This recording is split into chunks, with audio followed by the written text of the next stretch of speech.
Our goal is not to deter or contain ISIS, but to defeat and destroy ISIS.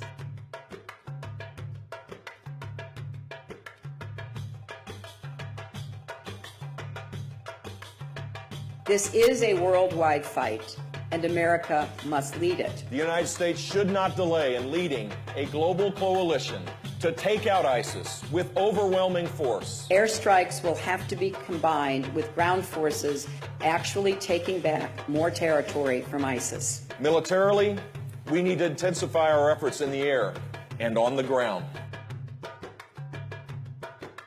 We can and should support local and regional ground forces in carrying out this mission. I would ask the Congress for an increase of 40,000 active duty soldiers. I do not believe that we should again have 100,000 American troops in combat in the Middle East.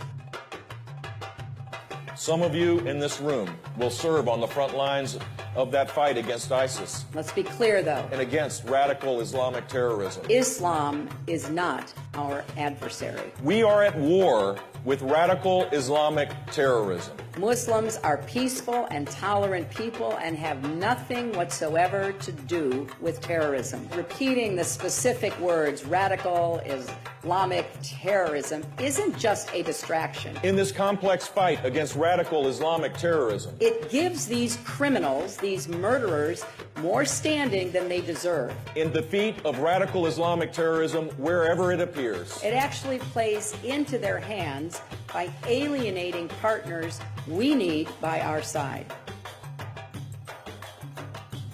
We cannot allow terrorists to intimidate us into abandoning our values, slamming the door on every Syrian refugee. That is just not who we are.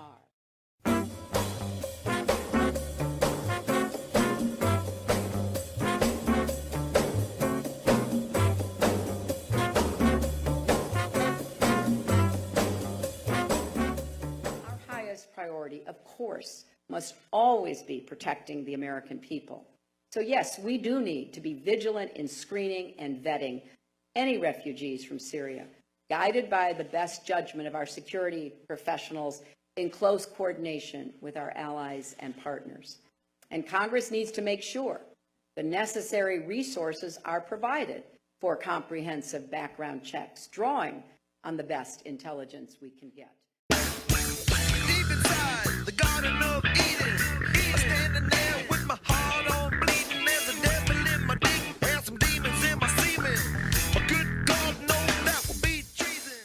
Let me walk you through what our screening process actually is. If you're a refugee, first, you apply through the United Nations High Commissioner for Refugees, which collects documents and performs interviews. Incidentally, less than 1% of refugees worldwide end up being recommended for resettlement. But if you're one of them, you may then be referred to the State Department to begin the vetting process. At this point, more information is collected. You'll be put through security screenings by the National Counter-Terrorism Centre, the FBI and the Department of Homeland Security. And if you're a Syrian refugee, you'll get an additional layer of screening called the Syria Enhanced Review, which may include a further check by a special part of Homeland Security, the USCIS Fraud Detection and National Security Directorate. And don't relax yet, because we've barely even started.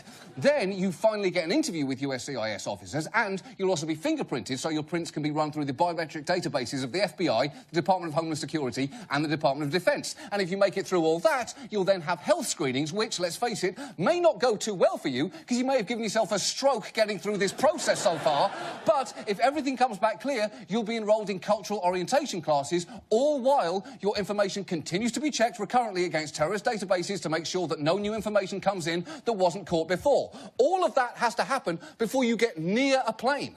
This process typically takes 18 to 24 months once you've been referred by the UN to the United States. This is the most rigorous vetting anyone has to face before entering this country. No terrorist in their right mind would choose this path, when the visa process requires far less effort. But nevertheless, the House still voted on Thursday to add a few more steps. The House voted 289 to 137 for tougher screening procedures, requiring the FBI director to sign off on each and every refugee. He signs off on... That is ridiculous. And we should be taking a close look. at the safeguards and the visa programs as well.